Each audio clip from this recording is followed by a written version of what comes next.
एक बार की बात है, रामपुर गांव में दो जेठानी देवरानी रहा करती थी, कविता और सुनैना। सुनैना बहुत अच्छे स्वभाव की औरत थी, लेकिन कविता अपनी जेठानी सुनैना से बहुत जलती थी, क्योंकि सुनैना दिखने में बहुत सुंदर थी। आसपास के लोग भी सुनैना की बहुत तारीफ करते थे। ऐसे ही समय बीत रहा था।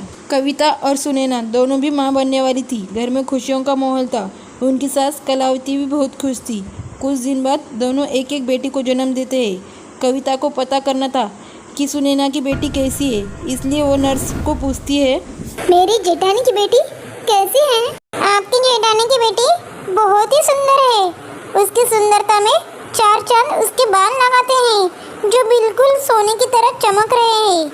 आपकी बेटी तो इतनी ज़्यादा सुंदर नहीं है, लेकिन हाँ, आपके जेठानी की तबीयत ठीक नहीं है।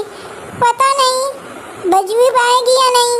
कविता सुनैना के बेटी के बारे में जब सुनती है तो उसे बहुत गुस्सा आता है, लेकिन सुनैना की तबीयत के बारे में सुनती है तो उसको बहुत सुकून मिलता है। वो जल्दी से अपनी बहन को फ़ोन करती है और कहती है, मैं अपनी बेटी को उसके बेटी के आगे झुकने नहीं दूंगी। वो बहुत ही सुंदर है और पता है उसके सुनहरे बाल है। तुझे कुछ भी करके उससे बदसूरत करना है। बस मेरी ही बेटी के चर्चे होने चाहिए। बस आज रात ही काम तमाम होना चाहिए। समझ में आ रही है बात? कविता उसे सब समझा देती है और फिर रात होने के बाद जब हॉस्पिटल में कोई नहीं था तो कावेरी आती है और सुनैना की बेटी को चुरा के एक जादूगरनी के पास ले जाती है। बेचारी नवजात बच्ची, उसे पता ही नहीं था कि उसके साथ क्या हो रहा है। वो जादूगरनी अपने काले साये से उसके बाल हमेशा हमेशा के लिए ख़त्म कर देती है और उसका रंग भी काला कर देती है। कावेरी उसे बदसूरत कर सुनैना के पास छोड़ जाती है और अपनी बहन को फ़ोन कर सारी बात बता देती है। सच में कावेरी, तूने तो मेरा दिल ही खुश कर दिया। तूने उसे काली टकली गंजी बना दिया। बेचारी अब कभी भी सुंदर नहीं हो सकती। अब मेरी बेटी राज करेगी और सबकी दुलारी बनेगी। बहुत अच्छा काम किया कावेरी तूने। कविता बहुत ज़्यादा खुश होती है। कुछ समय बाद डॉक्टर सुनैना की बेटी को उसके पापा के हवाले कर देते हैं और उन्हें बताते हैं कि सुनैना इस दुनिया में नहीं रही। ये सुनकर उसके पैरों के तले ज़मीन खिसक जाती है। किशोरीदास की माँ अपनी पोती का चेहरा देखती है तो वो किशोरीदास से कहती है, अरे किशोरीदास बेटा, कैसे अभागन बेटी तेरे घर पैदा हो गई? पैदा होते ही अपनी माँ को खा गई और रंग रूप भी कुछ अच्छा नहीं है। काली कलूटी गंजी घर में आते ही मनुष्यत फैला दी। अभी देख कर आ रही हूँ कविता की बेटी को, दिल ही खुश हो गया। वो है मेरी असली पोती। इसे पोती कहते हुए मुझे तो शर्म ही आ रही है। कुछ समय बाद सुनैना का दाह संस्कार होता है और अगले ही दिन दोनों बेटियों का नामकरण भी हो जाता है। कविता की बेटी का नाम सुहाना और सुनैना की बेटी का नाम रंजना रखते हैं। किशोरीदास अपनी बेटी की जिम्मेदारी कविता को देता है और बाहर काम करने चला जाता है। कविता और कलावती दोनों सास और बहू बेचारी रंजना पर बहुत अत्याचार करती है। उसे बिल्कुल भी प्यार नहीं करती। ऐसे ही समय बीत रहा था। दोनों बड़ी हो जाती है। कविता अपने साथ रंजना को कहीं पर भी नहीं लेकर जाती। उसे घर का सारा काम कराती है, उसे नौकरानी बनाकर रखती है। लेकिन सुहाना रंजना को बिल्कुल अपनी बहन की तरह समझती है, उसे बहुत प्यार करती है। अगर बाहर उसका कोई मजाक उड़ाता तो उसे मुंह तोड़ जवाब देती थी। ऐसे ही एक दिन सुहाना रंजना को कहती है, अरे रंजना, हमें पार्टी में जाना है। तुम सुन क्यों नहीं रही हो? क्या तुम्हें मेरे साथ पार्टी में नहीं जाना? रोजाना दादी और मम्मी से कहती हो पार्टी में जाना है। चलो दोनों चलते हैं, बहुत एंजॉय करेंगे। अरे तुम क्यों जिद कर रही हो? चाची और दादी को पता चला तो मेरी पिटाई कर देंगे। तुम्हें पता है ना, वो बिल्कुल नहीं चाहती कि तुम मेरे साथ रहो। उन्हें तो लगता है कि तुम मेरे साथ रहोगी तो मेरी तरफ बदसूरत बन जाओगी। अरे यार, जिसे जो कहना है कहने दो। तुम तो बहुत प्यारी हो। रंग रूप से कुछ नहीं होता, दिल सुंदर होना चाहिए। तुम्हारा दिल तो बिल्कुल शीशे की तरह साफ है। तुम तो सबकी मदद करती हो। माँ और दादी तुम पर कितना जुल्म करते हैं, फिर भी तुम कुछ नहीं बोलती, चुपचाप उनका अत्याचार सहन करती हो। सुहाना ऐसा कह ही रही थी, तभी वहाँ पर कविता आ जाती है और रंजना को ज़ोर ज़ोर से थप्पड़ मारकर कहती है, क्या कहा? तू इस काली गंजी को लेकर पार्टी में जाएगी? मैंने तुझे कितनी बार मना किया है कि तू इस गंजी को लेकर कहीं नहीं जाएगी। तुझे पता है ना, ये मनुष्य से मनुष्य पैदा होते ही अपने माँ को खा गई। मैं नहीं चाहती इसका काला साया तेरे ऊपर भी पड़े। मेरी प्यारी शहजादी लड़की, तू इससे दूर रहा कर। तू मेरी बात क्यों नहीं मानती? और तू सुन गंजी, यहाँ पर खड़ी होकर क्या सुन रही है? बाथरूम में इतने गंदे कपड़े पड़े हुए, उसे कौन धोएगा? देख तो महारानी, मेरी बेटी के साथ पार्टी में जाने का ख्वाब देख रही है। मम्मी, रंजना गंजी काली दिखने में मेरी जैसी सुंदर नहीं है, तो इसमें उसकी क्या गलती है? और मौत और जिंदगी हमारे हाथ नहीं होती। आपको पता है, अगर बड़ी माँ की मौत उसी समय होने वाली थी, तो इसमें रंजना की क्या गलती है? मम्मी, आपको अच्छा लगे या बुरा, आज मैं रंजना को अपने साथ पार्टी में लेकर ही जाऊंगी। सुहाना अपनी माँ के सामने खड़ी हो जाती है और रंजना को लेकर अपने दोस्त के बर्थडे पार्टी में चली जाती है। वहाँ पर भी सुहाना के दोस्त रंजना का मजाक उड़ाते हैं। अरे सुहाना, ये तुम किस नमूने को अपने साथ लेकर आई? तुम कहाँ और ये कहाँ? देखकर तो मुझे बहुत हंसी आ रही है। बिल्कुल काली गंजी दिख रही है। अरे देखो देखो तो दोस्तों, बिल्कुल गंजी, कितनी गंदी लड़की है, बदसूरत। काव्या, तुम इस तरह मेरी बहन का इंसल्ट नहीं कर सकती। अगर अभी पार्टी नहीं चल रही होती तो मैं मार मार कर तुम्हारा भरता ही बना देती। ये पार्टी छोड़कर हम लोग जा रहे हैं। तुम जैसे लोग इंसानों के रंग रूप को देखकर उसे जज करते हो। चलो रंजना, हम यहाँ नहीं रुकेंगे। चलो, मैं नहीं चाहती तुम्हारा और इंसल्ट हो। चलो।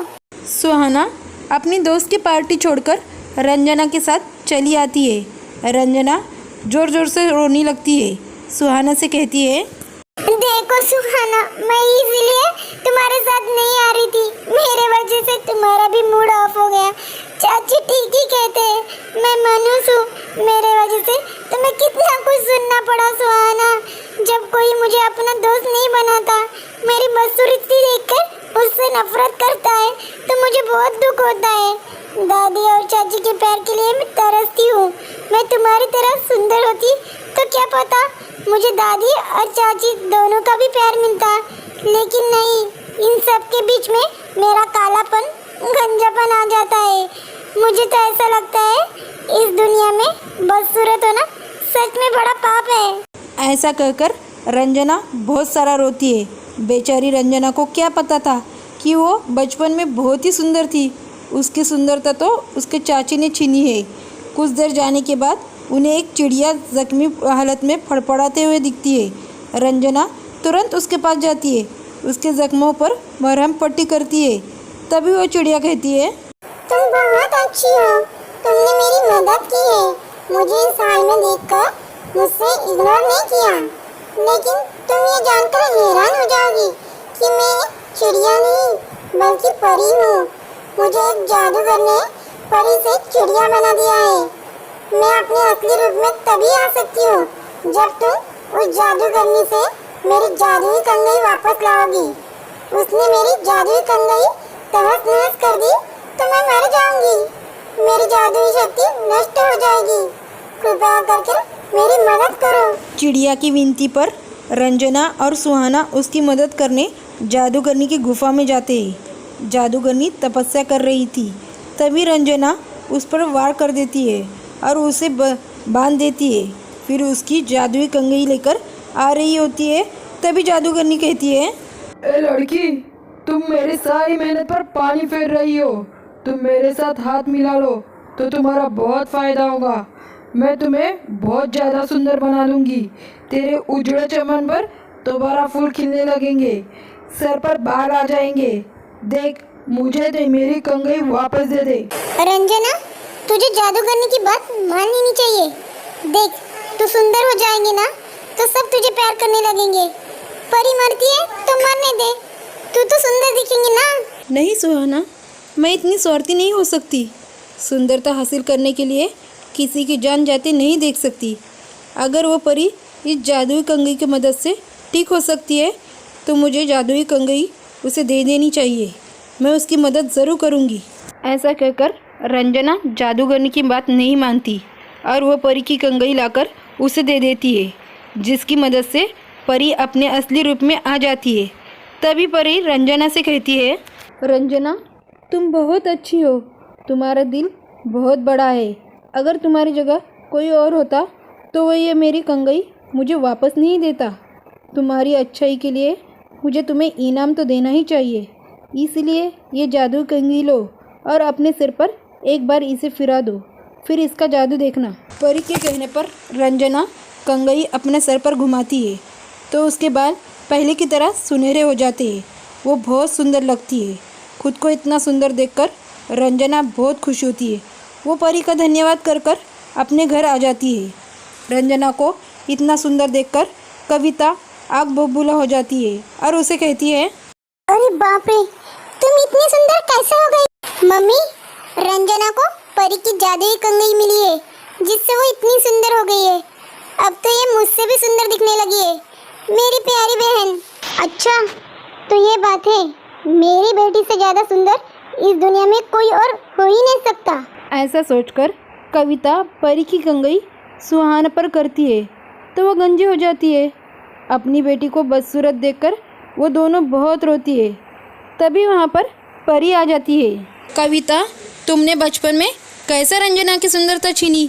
तुम जलन में इतनी अंधी हो गई थी कि तुमने इस बच्चे का बचपना छीन लिया।